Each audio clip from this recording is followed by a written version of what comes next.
Assalamualaikum warahmatullahi wabarakatuh.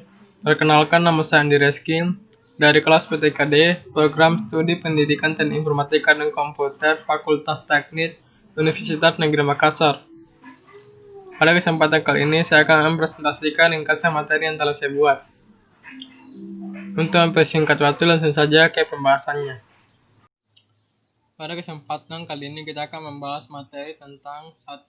Mengembangkan peran perangkat lunak, 2. Perspektif industri, 3. Abad pabrik perangkat lunak, 4. Daya saing perangkat lunak, 5. Perangkat lunak, 6. Karakteristik perangkat lunak, 7. Komponen perangkat lunak, dan 8. Aplikasi perangkat lunak. Langsung saja ke pembahasan materi pertamanya.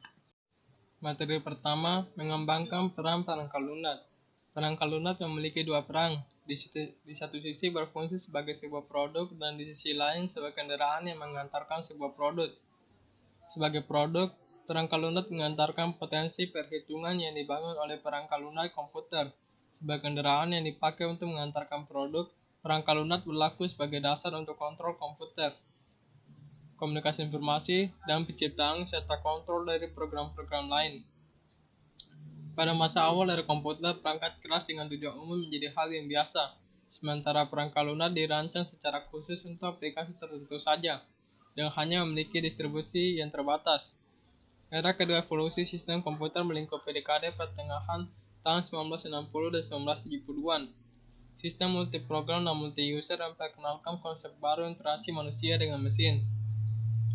Teknik interaktif membuka sebuah dunia aplikasi yang baru serta tingkat kecanggihan perangkat lunak dan perangkat keras yang baru pula. Era kedua ditandai dengan penggunaan produk perangkat lunak serta kehadiran software house.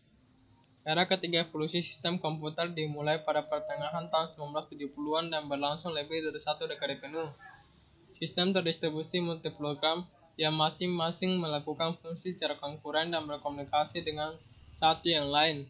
Kesimpulan dari era ketiga ditandai dengan kehadiran dan penyebaran pemakaian mikroprosesor. Evolusi sistem komputer era keempat menjauhkan kita dari komputer individual dan program komputer dan menuju pengaruh kolektif dari program dan perangkat lunak. Teknologi yang berorientasi pada objek dengan cepat menggantikan pendekatan pengembangan perangkat lunak yang lebih konvensional dalam berbagai area aplikasi. Selanjutnya, perspektif industri. Pada masa-masa awal, pemrograman masih dilihat sebagai bentuk kesenian. Hanya sedikit saja metode yang ada dan lebih sedikit lagi orang yang memahaminya. Para pemrogram bahkan kadang-kadang harus mempelajarinya dengan cara coba-coba. Dibanding perangkat keras, perangkat lunak komputer sudah berubah secara dramatis. Perangkat lunak merupakan salah satu bantu tunggal yang berbiaya tinggi. Selama hampir 2 dekade ini, para manajer dan para praktisi melontarkan pertanyaan-pertanyaan berikut. 1. Mengapa membutuhkan waktu yang sangat lama untuk menyaksikan program? 2. Mengapa biayanya sangat tinggi? 3. Apakah kita menemukan kesalahan yang ada pada program sebelum mendistribusikannya kepada pelanggan? 4. Mengapa sangat sulit bagi kita untuk mengukur kemajuan pada saat perangkat lunak dikembangkan? 3. Abad pabrik perangkat lunak. Perusahaan-perusahaan yang besar maupun kecil memiliki apa yang disebut software plan. Ada ribuan aplikasi berbasis perangkat lunak dengan kondisi kritis yang sangat perlu diperbaharui. Satu aplikasi sistem informasi yang ditulis 20 tahun yang lalu, yang mengalami 40 generasi perubahan dan sekarang tidak mungkin lagi dilakukan upaya pembaruan. Bahkan modifikasi yang paling sederhana sekalipun sudah akan membuat perangkat lunak tersebut gagal beroperasi. 2. Aplikasi pengembangan yang dipakai untuk memproduksi desain data telah kritis, dan karena ini cara pemeliharaan serta usia yang sudah tua, membuat tidak ada orang yang mengetahui struktur internalnya.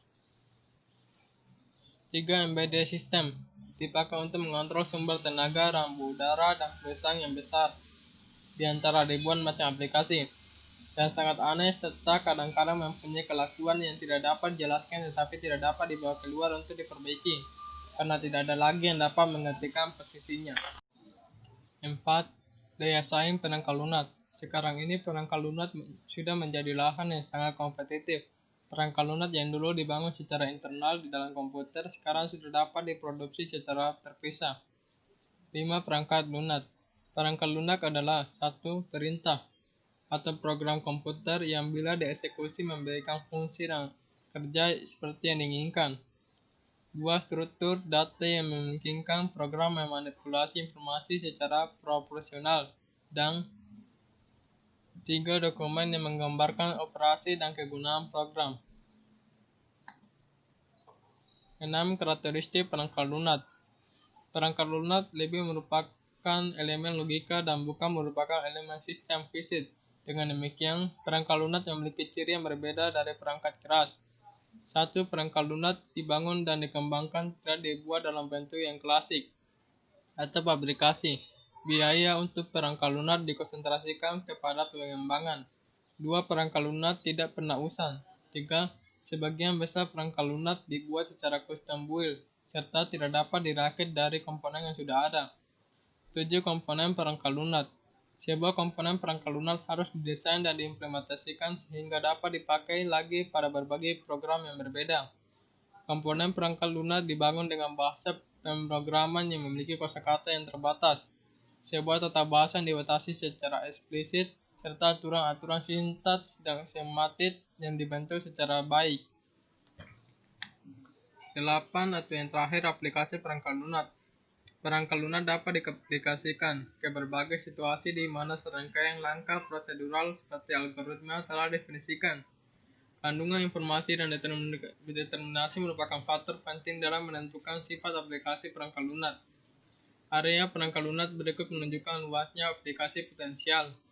1. Perangkat lunak sistem. 2. Perangkat lunak real-time. 3. Perangkat lunak bisnis. 4. Perangkat lunak teknik dan ilmu pengetahuan. 5. Embedded software. 6. Perangkat lunak komputer personal. 7. Perangkat lunak kecerdasan buatan. Dan 8. Perangkat lunak sistem.